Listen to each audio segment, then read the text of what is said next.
دولت جمع کرنے کی ہوس نے اے انسان تیرا سکون اور قرار چھین لیا. تو دونوں ہاتھوں سے دولت سمیٹنے میں بے قرار ہے, یہاں تک کہ قبر کی دیواروں سے جا ٹکرائے گا, اور وہاں جا کر تجھ پر یہ حقیقت واضح ہو جائے گی کہ تو کتنے فریب میں مبتلا تھا.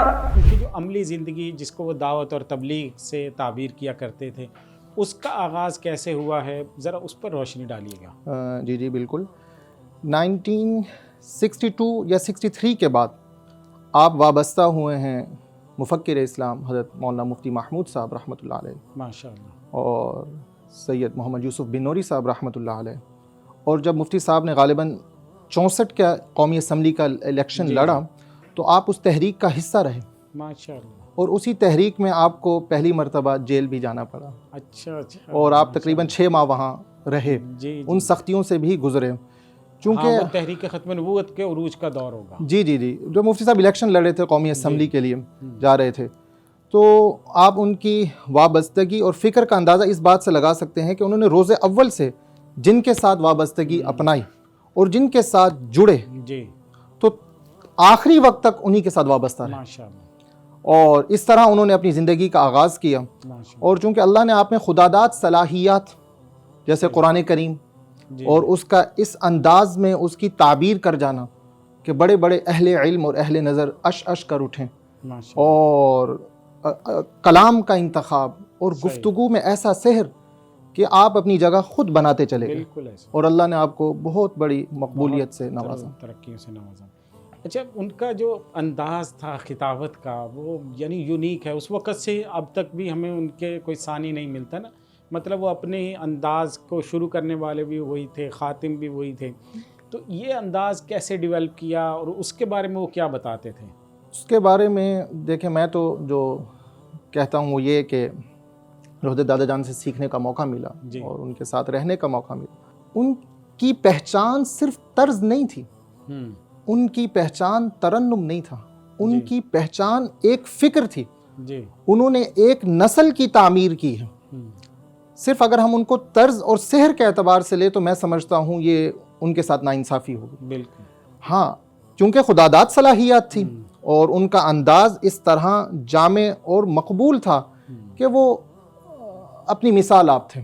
انہی کا نام چلتا تھا, ہر جگہ پہ ان کو بلایا جاتا تھا, بیرون ملک بہت جگہوں پہ. تو ان کے اسفار دعوت اور تبلیغ اور اسلام کے پیغام کو پھیلانے کے لیے کہاں کہاں. بالکل. آپ یہ دیکھیے کہ جب بھی وہ خطاب کرتے تھے, جانے تو وہ خطیب کی حیثیت سے تھے, ان کی جو پاپولیرٹی کہہ لیں, شہرت کہہ لیں, لیکن آپ کوئی بھی ان کا بیان اٹھا لیں, تمہیداً جو الفاظ اس میں ہوں گے کہ میرے عزیز دوستو یا فلاں میزبان جس نے مدعو کیا, ہم یہاں دعوت و تبلیغ کی نسبت سے جمع ہوئے. یہ ان کا ہدف تھا, یہ ان کا منشور تھا, مقصد تھا. اور جہاں تک آپ نے بات کی بیرون اور اندرون اسفار کے, تو ایک انٹرویو میں حضرت شاہ صاحب رحمۃ اللہ علیہ سے کسی صحافی نے سوال کیا کہ حضرت آپ بیرون پاکستان میں کہاں کہاں گئے ہیں؟ تو حضرت شاہ صاحب رحمۃ اللہ علیہ نے فرمایا آپ کا سوال غلط ہے, آپ مجھ سے سوال یہ کیجئے کہ میں بیرون پاکستان میں کہاں کہاں, اندرون پاکستان میں کہاں کہاں نہیں گیا. سوال یہ نہیں کہ میں کہاں کہاں گئے ہیں, سوال یہ کہ میں کہاں کہاں نہیں گیا, مجھ سے وہ پوچھیے. تو حضرت شاہ صاحب رحمۃ اللہ علیہ کے جو ملتان, جھنگ, سرگودا, کشمیر, ہری پور اور ہزارہ, آپ چترال, کراچی, بالخصوص کراچی سینکڑوں نہیں ہزاروں حاضریاں رہیں. تو اور جہاں تک بیرون اسفار کا تعلق ہے, وہ حضرت شاہ صاحب رحمۃ اللہ علیہ نے 1979 میں برطانیہ, انگلینڈ کا پہلا دورہ کیا, جب وہاں کے حضرات نے حضرت سے رابطہ کیا, اور وہ دورہ 2 مہینے کے شیڈیول پر مشتمل تھا.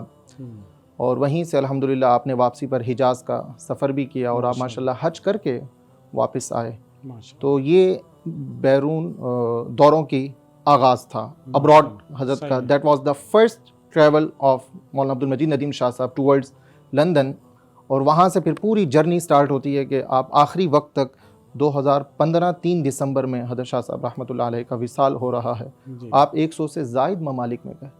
ماشاء اللہ. انڈیا میں کوئی 9 سے 10 مرتبہ، ماشاء برطانیہ 16-17 سال میں کوئی ان کے 33 وزٹ رہے، فرانس 9 سے 10 مرتبہ گئے، امریکہ 6 سے 7 مرتبہ، کینیڈا 9-10 مرتبہ گئے، اور بنگلہ دیش بالخصوص، بنگلہ دیش تو جی وہاں تو حضرت کے عاشق ہیں، ماشاء بڑی عظیم عظیم انٹرنیشنل اسلامک کانفرنسز میں حضرت کی شرکت ہوئی، جو مجھے یاد پڑتا ہے کہ کم و بیش بنگلہ دیش آپ کی 30 سے زائد مرتبہ حاضری ہے۔ ماشاء اللہ۔ تو یہ دنیا کے اعتبار سے بھی کہنا مشکل ہوگا کہ حضرت کہاں نہیں گئے، کہاں نہیں بہت گئے، صحیح۔ کثیر تعداد میں حضرت کا بیجنگ، ہانگ کانگ، بہت سے ممالک میں جانا ہوا، ماشاء اللہ۔ صرف دعوت کے حوالے سے۔